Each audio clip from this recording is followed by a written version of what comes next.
Lalu Allah turunkan Al-Quran kepada Nabi Muhammad. Untuk siapa nak? Untuk umat beragama apa nak? Anak ente pasti menjawab untuk orang Islam. Jadi di kepala anak-anak kita Islam itu agama paling terakhir. Sadar nggak bahwa kita ini sekarang sedang dibegitukan? Ini bahaya, ini jahat, ini busuk. Seolah-olah Nabi Musa agamanya Yahudi, seolah-olah Nabi Isa agamanya Nasrani, seolah-olah Nabi Muhammad lah yang bawa Islam. Salah semua. Bukan Nabi Muhammad yang bawa Islam. Catat, anda ulangi sekali lagi. Bukan Nabi Muhammad yang bawa Islam. Hati-hati, ini propaganda jahat. Seolah-olah benar Islam dibawa oleh Nabi Muhammad. Salah Pak. Demi Allah tidak benar. Ngawur, sengawur-ngawurnya. Islam bukan dibawa oleh Nabi Muhammad. Nabi Muhammad melanjutkan keislaman yang dibawa oleh dari zaman Nabi Ibrahim. Dalilnya udah ngawur Pak, di mana-mana ngawur. Ya.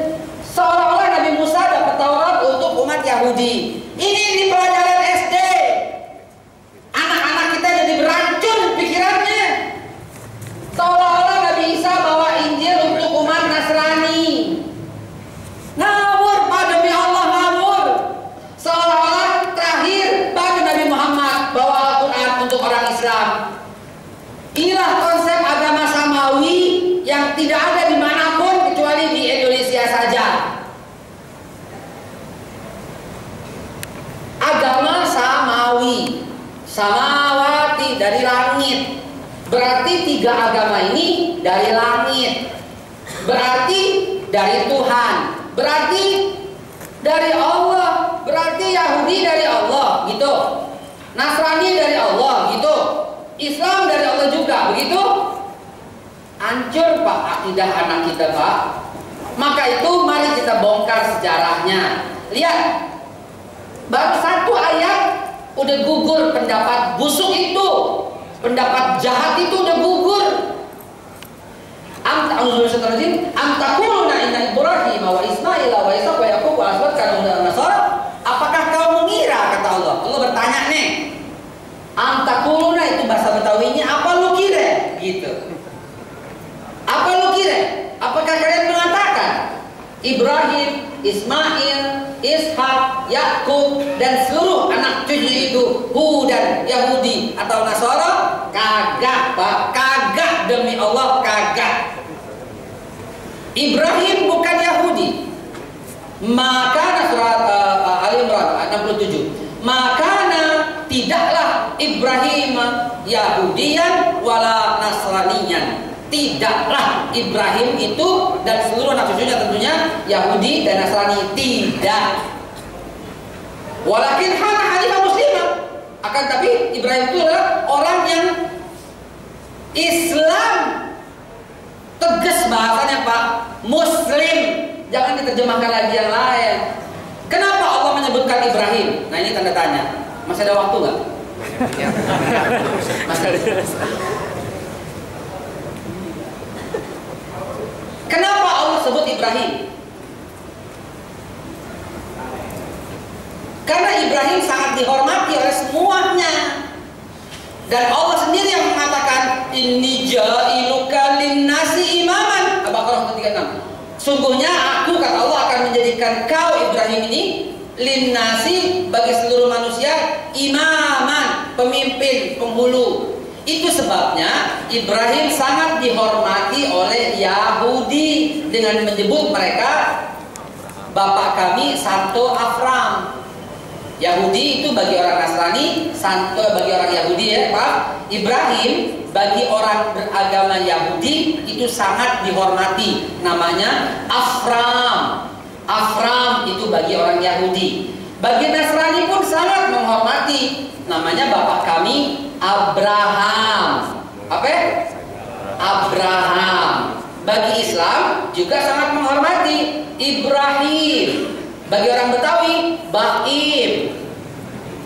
Boim kan orang Betawi kan Boim. Jadi orangnya sama, jadi juga. Cuma soal bahasa. Orang Yahudi bilang Afram, orang Nasrani bilang Abraham, orang Islam bilang Ibrahim, orangnya sama, dia juga, kagak berubah. Nah, Ibrahim ini lahir di desa Ur, Babilonia.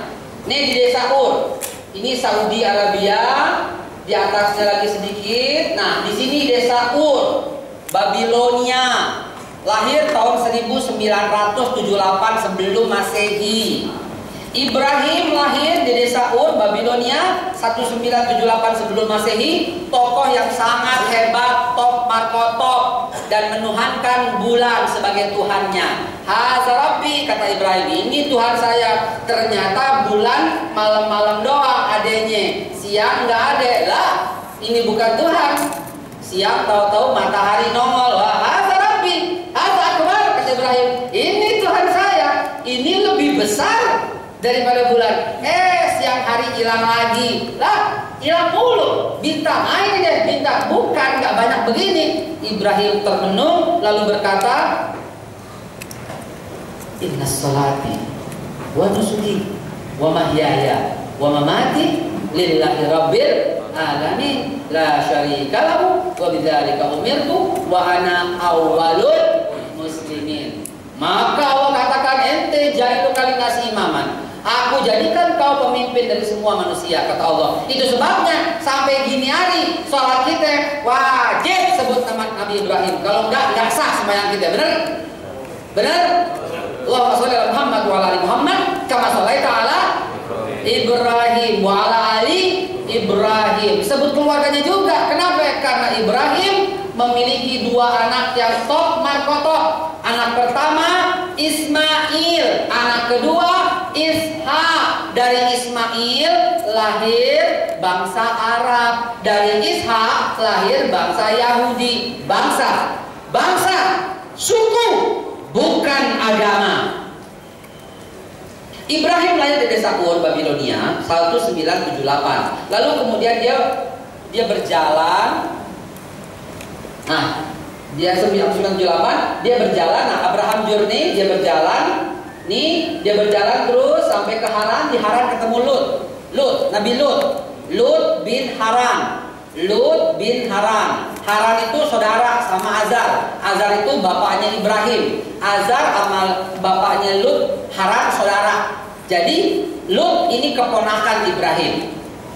Haran di sini. Lalu kemudian Lut yang masih kecil diteng sama Ibrahim. Lalu kemudian ketemulah dia berpisah di sini. Apa di sini namanya? Kota kampung, namanya Hebron. Kalau sekarang kampung itu namanya Hebron. Dari Ebra ini ada bahasa Ibrani.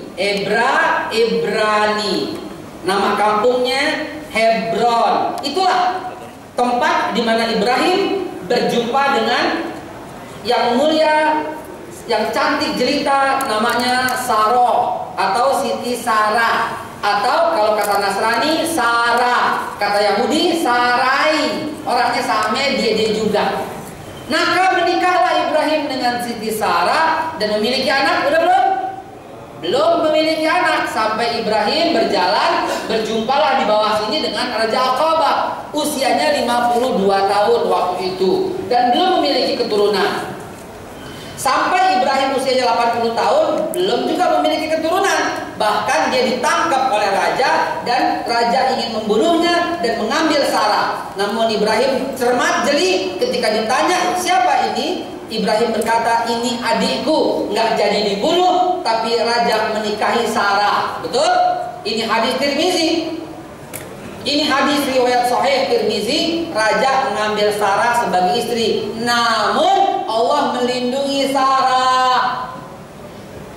Dan dalam hadis itu diceritakan, Ibrahim bercerita kepada Sarah, wahai Sarah, jagalah kehormatanmu untukku. Karena kalau aku katakan kau istriku, raja akan membunuh kita berdua dan tidak ada lagi orang Islam di muka bumi. Islam Pak Ibrahim. Buka surat Al-Hajj ayat 78. Ikuti agama nenek moyang Ibrahim, kata Allah, wasamiyam musliman min qabl. Dan Allah telah menyebut kalian ini muslim sejak dahulu. Jadi jangan ragu-ragu ngomongnya Ibrahim itu agamanya hanif. Tidak. Agamanya itu yang berserah diri. Tidak. Tegas Allah katakan musliman min qabl.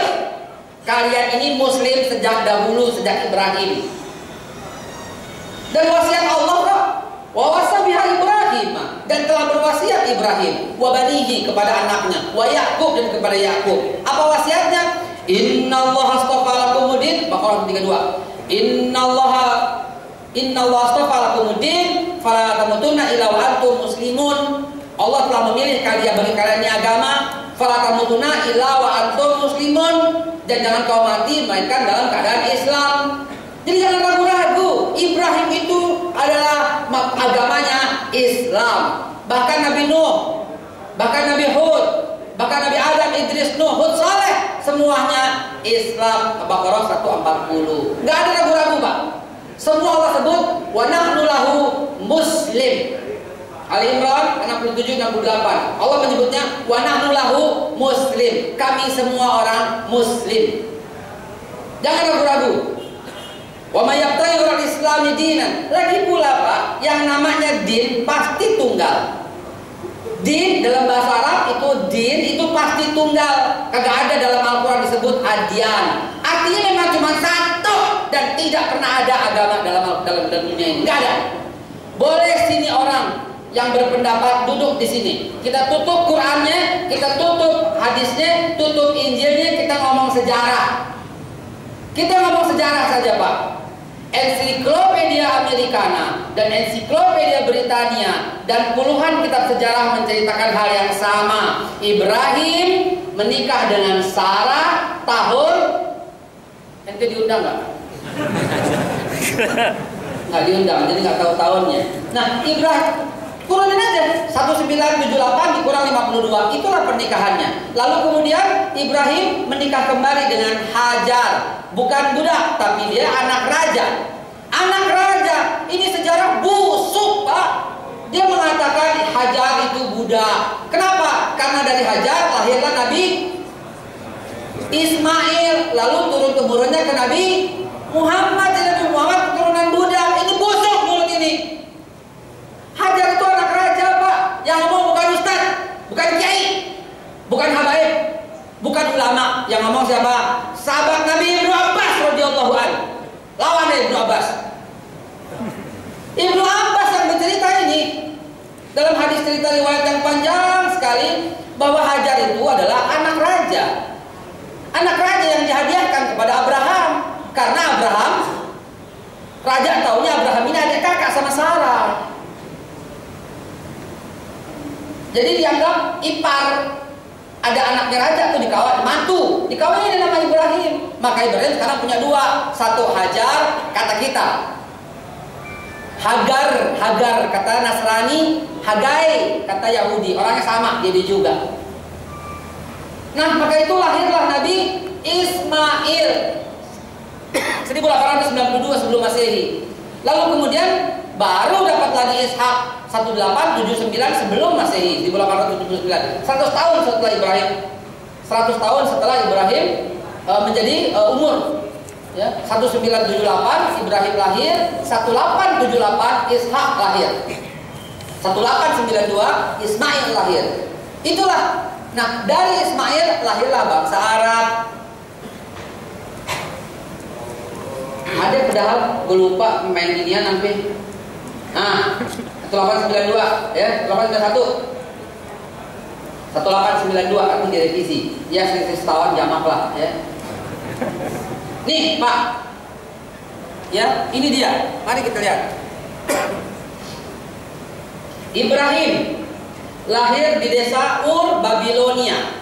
Lalu menikah dengan Sarah, belum punya anak. Lalu kemudian menikah dengan Hajar, punya anak. Lahirlah Ismail 1891. Lalu kemudian membawa Ismail ke Mekah, Al-Mukarramah. Lalu kemudian balik lagi ke desa Hebron. Siapa yang udah pernah ke Hebron di sini? Angkat tangan. Yang udah pernah ke Hebron? Belum? Istighfar ente. Istighfar beneran. La tusadda bil rihal, kata Nabi. Jangan memaksakan diri untuk perjalanan illa salasal masajid, kecuali 3 masjid. Masjidil Haram, Masjidil Aqsa, wa Masjidin Nabi. Jangan memaksakan diri, kata Nabi, untuk perjalanan jauh kecuali 3. Masjidil Haram, Masjidil Aqsa, Masjid Nabawi. Artinya apa? Ketika tempat ini ente kudu maksa, kudu memaksakan diri. Nih ibu-ibu yang di belakang nih, Bu, coba ente terjemahin deh, Bu. Bu, anak-anak kalau makan jangan dipaksa kecuali sarapan. Artinya apa? Jangan maksa makan anak-anak kecuali sarapan. Artinya apa? Sarapan perlu dipaksa. Nabi halus banget bahasanya Rasulullah. Jangan maksa perjalanan jauh, kata Nabi, jangan, kecuali 3. Jadi 3 itu mesti maksa. Karena kalau nggak maksa, alasnya hilang. Sekarang umat semuanya umroh rame-rame Mekah, Madinah plus Turki. Ngapain? Plus Maroko, ngapain? Plus Korea, parelo. Mekah, Madinah, Aqsa itu paket yang nggak boleh dilawan. Ini ngawur perjalanan umroh Mekah, Madinah plus Korea. Ya. Ini ngawur, benar-benar ngawur. 3 yang Nabi katakan. Itu sebabnya kita malas mengunjungi Aqsa. Aqsa didudukin. Kalau semua orang Mekah ke Madinah lalu ke Aqsa, betapa ramainya Aqsa. Keder tuh jiwa Israel. Bangsa penakut itu kata Allah dalam Al-Quran. Bangsa penakut. Cuman kita nggak pernah ada mau kunjungin sih. Nabi bilang maksa. Siapa yang di ruangan ini pakai iPhone? Angkat tangan. Saya mau tunjukin sesuatu. Ayo. Siapa pakai iPhone? Siapa? Jual. Kena lo. Pakai iPhone bisa, ke Aqsa nggak bisa. Cuma 11 juta sampai Aqsa. Siapa yang punya mobil di ruangan ini? Jual, berangkat. Loh, ini benar. Hebron itu adalah tempat di mana makam Nabi Ibrahim. Anda tiap tahun alhamdulillah berangkat. Tiap tahun 8 kali berturut-turut alhamdulillah, tiap tahun harus pokoknya ke Aqsa.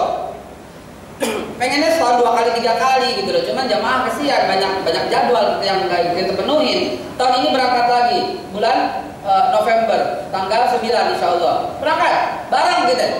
Ya. Kita di sana tuh lihat Hebron, Pak, ini kuburan Ibrahim, ya Allah, makamah Hanifah Muslimah. Sebelah situ istrinya Sarah, sebelah sana lagi Ishak, sebelahnya Ishak, istrinya Ishak, di seberang dikit Yakub, sebelah Yakub Yusuf. Itu nabi-nabi yang kita nggak pernah kunjungin. Kunjungin, Pak, kunjungin. Jadi kita tahu persis bahwa di sanalah bermula agama. Ibrahim itu kata kita, kalau bahasa Ibrani, Ibrahimi itu kampung Ibrahim. Maka di Hebron itu ada sebuah tempat namanya Ibrahimi. Itu Ibrahimi, jadi keluarga Ibrahim gitu. Kalau di Jakarta namanya itu siapa? Maaf. Atmai. Gak enak ya dengarnya. Diditi. Kampungnya Pak Didit atau keluarga Pak Didit gitu. Nggak ada yang enak namanya itu siapa? Siapa? Endi.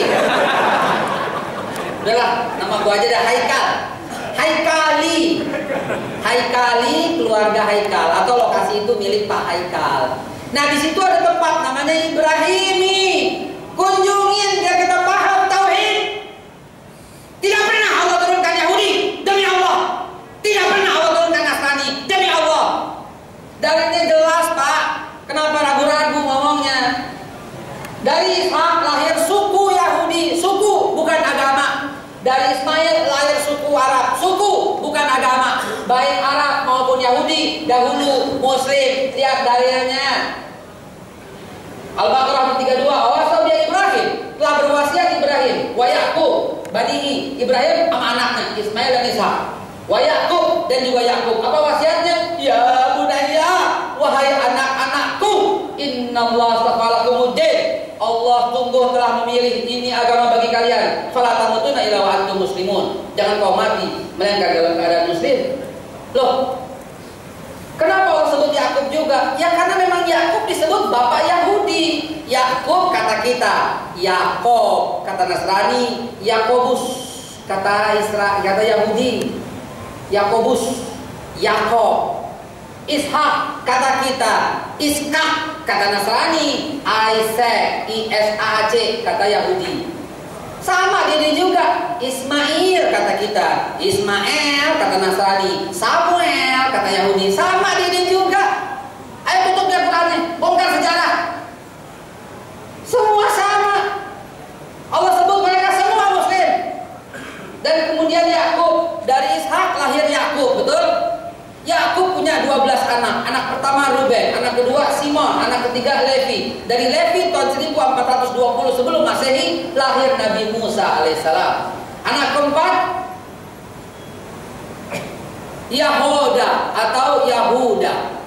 Darinya nanti tahun 930 sebelum Masehi muncul agama Yahudi. Yahuda yang bikin anak keempat. Dari keturunan Yakub, Ruben, Simon, Levi, Yuda atau Yahuda. Isakar, Zebulun, Gad, Dan, Naftali, Yusuf dan terakhir siapa? Benyamin. Dan tidak ada Ida Royani. Itu beda yang ngomong Ida Royani. Anaknya cuma Benyamin. Dari Benyamin lahir Nabi Yunus alaihissalam. Ya, itu dia turunannya. Sah semuanya. Jadi kesimpulannya jamaah. Oh jamaah. Satu Maulana dong ya. Dari Ibrahim lahir Ishak, dari Ishak melahirkan suku bangsa Yahudi. Sebagian lagi Eropa. Jadilah separuh dunia milik Ishak. Dari Ibrahim lahir Ismail, dari Ismail lahirlah suku bangsa Arab. Dari bangsa Arab ini timbul bangsa Semit dan Asia, lahirlah separuh dunia. Inilah implementasi, aplikasi, tafsir dari Al-Quran. Ini ja'iluka linnasi imamah. Aku menjadikan kau wahai Ibrahim pemimpin semua suku bangsa. Dan Ibrahim itu adalah Hanifah Muslimah, lurus Islam. Mungkin sambil saya istirahat duduk sejenak dan minum, kita lihat film ini.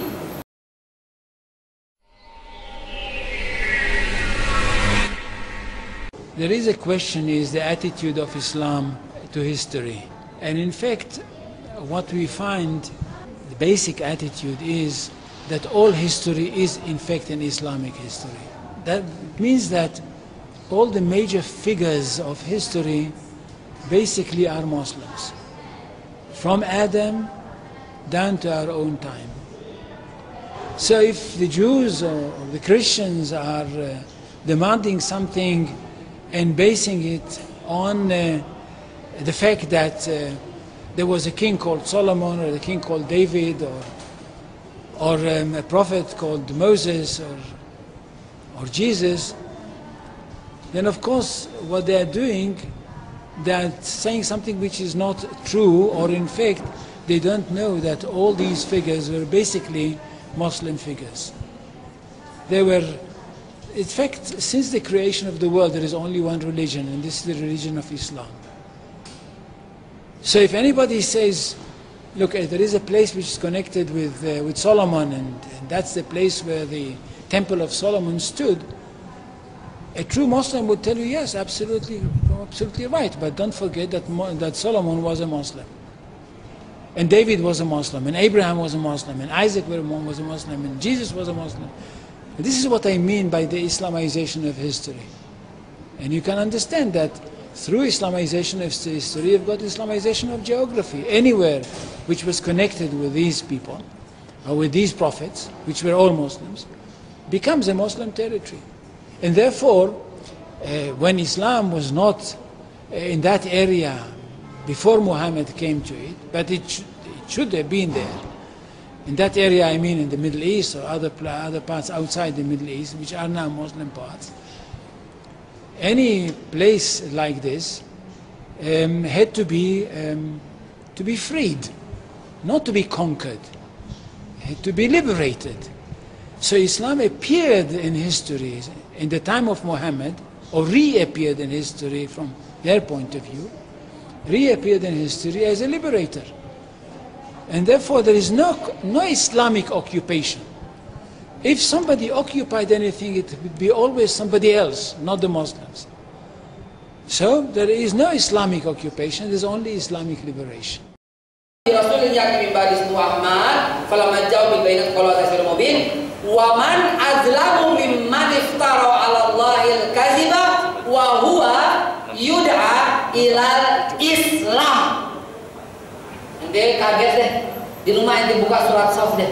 Ente kaget melotot, apa katanya? Dan Nabi Isa itu mengajak kepada Islam, wa huwa yud'a ilal Islam. Tegas, Pak. Lalu bagaimana munculnya agama Yahudi? Begitu kan? Masih ada waktu? Masih.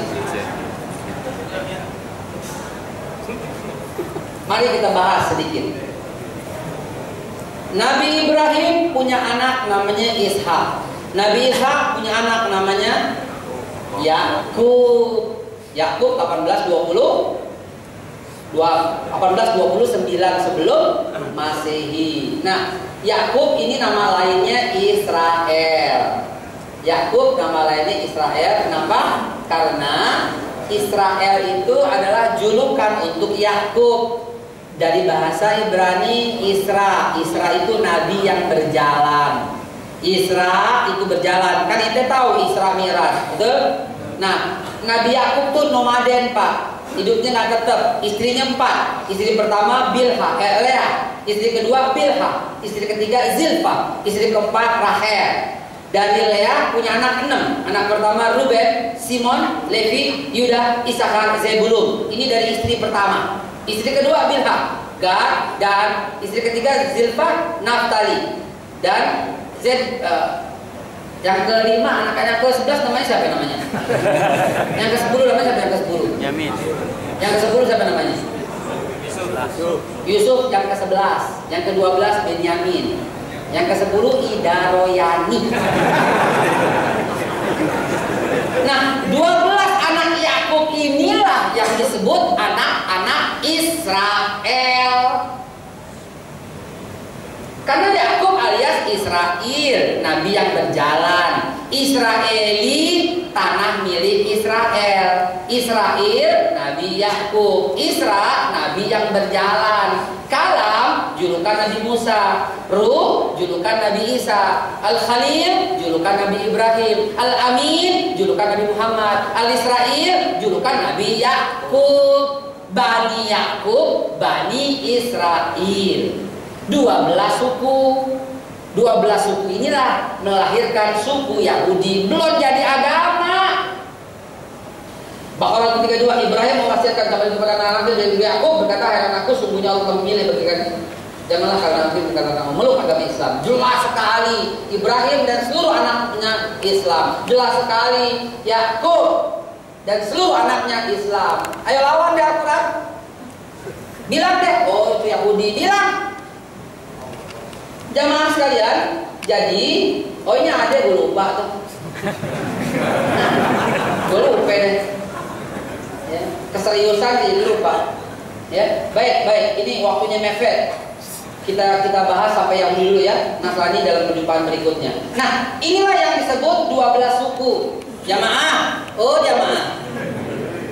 12 suku inilah yang disebut Bani Yakub. Agama mereka apa? Jelas Islam, cuman mereka iri sama Yusuf. Iri doang Pak, tidak menjadikan kekafiran. Cuman iri sama Yusuf. Karena apa? Karena Yakub lebih dekat kepada Yusuf dan Benyamin. Wajar, kenapa? Karena setelah melahirkan Yusuf, Rahel meninggal. Rahel itu kata Yahudi, Rebeka kata Nasrani, Ribqa kata Islam. Ibunya Yusuf itu Ribqa, kata Islam. Rebeka, kata Nasrani. Rahel, kata Yahudi. Same orangnya Dede juga. Habis melahirkan Yusuf meninggal. Maka wajarlah Yakub lebih dekat kepada Yusuf dan Benyamin. Begitu. Nah, akhirnya Al-Baqarah 247. Al-Baqarah 247 menceritakan bahwa suku bangsa ini disikat sama Nebukadnezar. Nebukadnezar membunuh habis mereka semua. Hanya ada dua suku yang bertahan, suku Benyamin dan suku Yahuda. Mereka berdomisili di Gaza atau sekarang namanya Gaza, jalur Gaza. Tapi di hadis diceritakan Gaza Al-Karim, Gaza. Gaza itu pemberani, Ghiz, pemberani. Ya. Nah, mereka stay di sana. Lalu kemudian Allah mengangkat seorang nabi tahun 1028 sebelum Masehi. Allah mengangkat seorang nabi yang namanya tidak disebutkan, tapi mengangkat raja yang disebut Raja Talut. Al-Baqarah 247. Raja Talut. Nah, Talut ini punya anak dua. Yang pertama anaknya Michal, yang kedua anaknya namanya Yonatan. Di zaman itu ada seorang raksasa yang tak bisa ditumbangkan, namanya Jalut. Nasrani bercerita Goliat. Yahudi bercerita Goliat. Lawannya siapa? David. Itulah cerita David and Goliath. Padahal itu cerita Daud dan Jalut. Sering dimanipulasi. Samson, kuat. Samson. Itu Nabiullah. Hadis sahih itu namanya Sam'un. Hadis sahih. Nabi lagi duduk bulan Ramadan, senyum-senyum sendiri. Sahabat bertanya, kenapa ya Rasul senyum-senyum sendiri? Aku diberitakan sama malaikat, ada satu orang nabi masuk surga sendirian, nggak punya umat satu pun. Siapa itu namanya? Kata Nabi, nama nabi itu namanya Sam'un Al-Qawi. Sam'un, Samson yang kuat. Kata Nabi dia punya rambut panjang, kekuatannya di rambut. Istrinya mengkhianati, dipotong rambutnya. Nabi cerita dengan lengkap sekali. Nabi cerita dicungkil matanya, dia kuat sekali. Ya, itu hadis Nabi, Pak. Sam'un Al-Qawi, Nabi yang kuat, masuk surga sendiri, kata Nabi. Nggak punya umat karena nggak dipercaya sama semuanya. Itulah cerita Samson and Delilah. Masih ada waktu. Nah, Benyamin ini melahirkan, sukunya melahirkan Talut itu, Pak.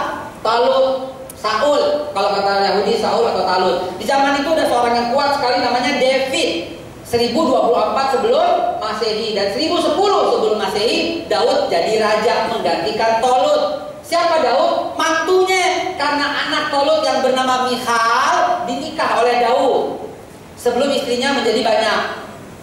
Daud nikah dengan Michal, Michal anak Talut, Daud mantu jadi Talut. Jadi sang raja ini menitiskan, oke, kalau begitu kerajaan Israel saya serahkan kepada mantu saya yang bernama David atau Daud, karena dia mengalahkan Jalut. Daud memerintahkan Israel selama 40 tahun. Berarti 1010 kurang 40, 970. Itulah Sulaiman, karena Sulaiman bin Daud, Daud bin ke atas terus sampai ketemu Nabi Ibrahim bin bawahnya Ishak, bawahnya Yakub. Nah, Sulaiman kata Nabi memerintah selama 40 tahun. Kata Nabi, hadis sahih Tirmizi, Sulaiman memerintahkan Israel selama 40 tahun. Berarti 970 dikurang 40 berapa? 930. Ceritanya begini, Pak. Wabil khusus akhir kalam sebelum bilang topik hidayah, Talut sebelum wafat berkata, kalau gue mati yang gantiin Daud. Daud wasiat, kalau gue mati yang gantiin Sulaiman. Sulaiman wasiat, kalau gue mati yang gantiin siapa? Kagak ada. Karena Sulaiman wafatnya diem-diem, kecuali tongkatnya dimakan Itulah karena tidak meninggalkan habis ini siapa yang gantiin gua, muncul perpecahan. Itulah kesimpulannya pertama. Ya, ini jalur busway, jalur Bangkulus, Penambang, ini GKBI, Samsung turun, Huawei turun, Exxon turun, ya, BRI turun, di mana turunnya. Nah, ini Pak, kalau yang dibuka Injil, Surat Kejadian, Raja-Raja, juz 1 ayat 12, atau Samuel 1, atau Raja Yakub juz 11, atau Kitab Solomon, atau David Solomon, ini divided the kingdom 930 BC. Terbagi kerajaan persis tahun 930, 930 BC. Apa itu? Yudah bikin agama baru dari nenek moyang yang bernama Yahoda, bikin agama baru namanya Yahudi. 930 sebelum Masehi. Itulah sampai Allah melaknat, laknatullah ala Yahud. Allah melaknat orang Yahudi. Kenapa? Belum pernah ada orang paling berani seberani Yahudi bikin agama.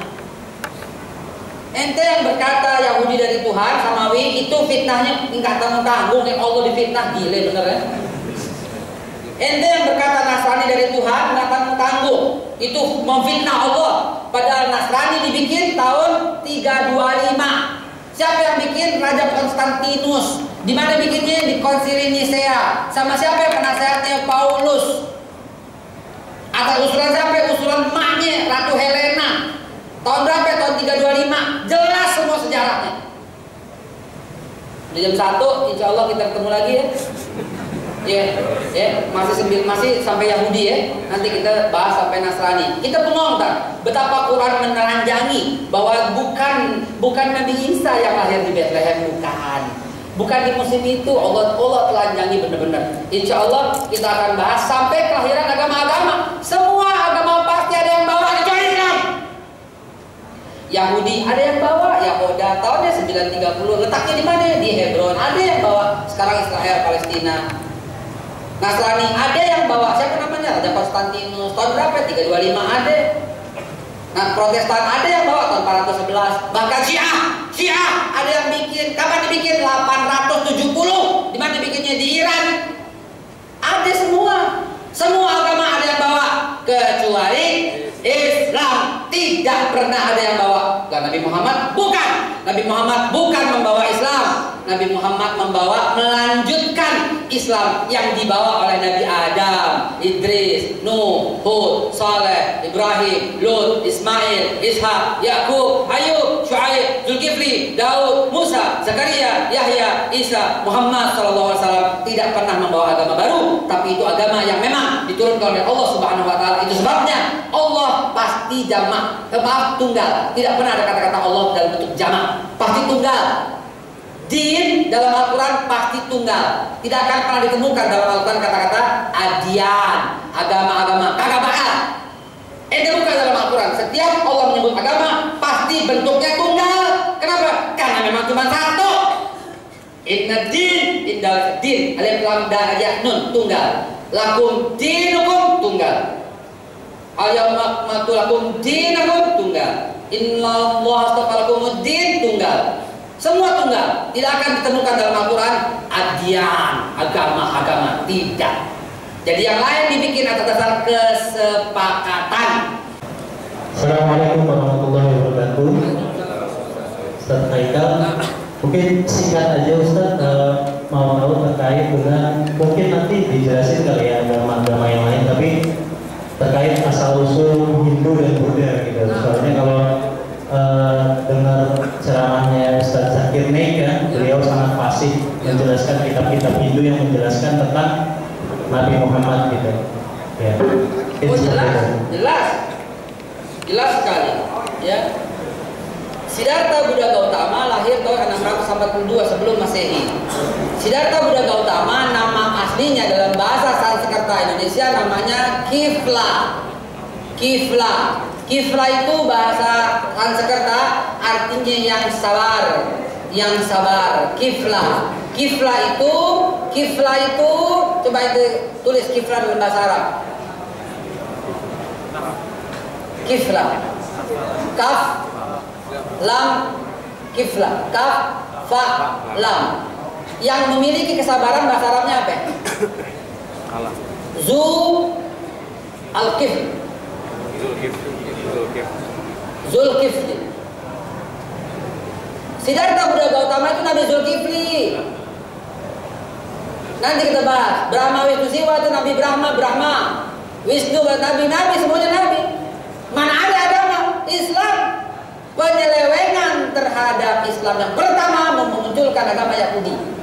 Penyelewengan yang kedua menimbulkan agama Nasrani dari kota lahir Yesus Nazaret, Nasrani. Penyelewengan berikutnya menjadi memunculkan agama Hindu, memunculkan agama Buddha. Semua bentuknya penyelewengan. Tapi ada juga pendapat yang menyebutkan kalau sekarang kita mengunjungi Masjidil Aqsa dalam kondisi sedang dijajah oleh Israel, artinya kita menyumbangkan devisa ke Israel. Bagaimana penjelasannya? Kalau Anda datang ke Israel dalam rangka untuk jalan-jalan, lihat-lihat kota, beli pakaian Israel, makan pakaian Israel, makanan Israel, jalan-jalan, itu namanya menyumbangkan devisa. Tapi kalau ente datang ke Masjidil Aqsa, ini jihad fisabilillah. Ente belanja orang-orang Palestina, bawa dolar yang banyak, kasih mereka. Itu jihad. Bukan jalan-jalan, bukan menyumbangkan devisa buat Israel. Kalau semua orang berpikir jalan-jalan ke sana itu menyumbangkan devisa, tidak ada yang mengunjungi Al-Aqsa. Hilanglah Al-Aqsa, lenyaplah Al-Aqsa.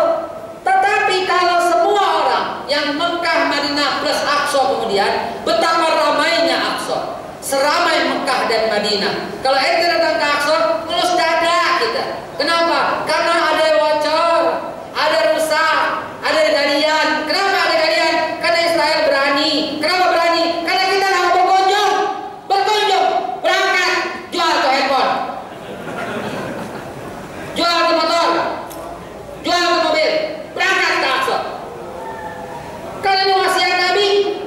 Sampai salah satu istri Rasulullah yang bernama Hafsah binti Umar bertanya, ya Rasulullah, kalau saya nggak mampu bagaimana? Lu punya minyak nggak? Kata Nabi. Punya. Kasih minyaknya sama orang yang mau melakukan perjalanan. Saking wajibnya kita ke Aqsa, kasih minyaknya kata Nabi. Karena zaman dulu kan nggak ada PLN. Minyak dibutuhkan untuk penerangan jalan. Kasih minyaknya. Saking kita harus mengunjungi Masjidil Aqsa. Adapun pendapat Dr. Yusuf Qaradawi yang mengatakan ke Aqsa itu ke Israel, bukan fokus ke Masjidil Aqsa. Kita nggak mau Pak ke Tel Aviv, kita nggak mau ke Haifa, kita nggak mau ke Jaffa, kita nggak mau ke kota-kota Israel, nggak mau kita. Kita hanya datang melalui Yordania, masuk ke Jericho, langsung to the point ke Masjidil Aqsa, tinggal di sana 2 hari, tahajud di sana, sumbang di sana orang-orang Palestina, berangkat lalu pulang lagi melalui Jericho, melalui Yordania, aman. Aneh alhamdulillah tiap tahun kesana aman. Berangkat kita ke Aqsa. Demi untuk apa? Untuk menjaga Masjidil Aqsa, bukan hanya gambar. Lihat, gambar itu pun bukan Masjidil Aqsa. Itu namanya Qubatus Safra. Ya, Quba Safra dibangun oleh Raja Marwan bin Hakam. Tahun berapa? Tahun 810-820 yang bangun itu. Ya, Marwan ibn Hakam. Insya Allah sambung lagi. Hadanallahu wa iyyakum ajma'in. Ribet minggu depan. Ribet. Apalagi kemarin, apalagi kelahiran Yesus, tadi kita bahas. Assalamualaikum warahmatullahi wabarakatuh.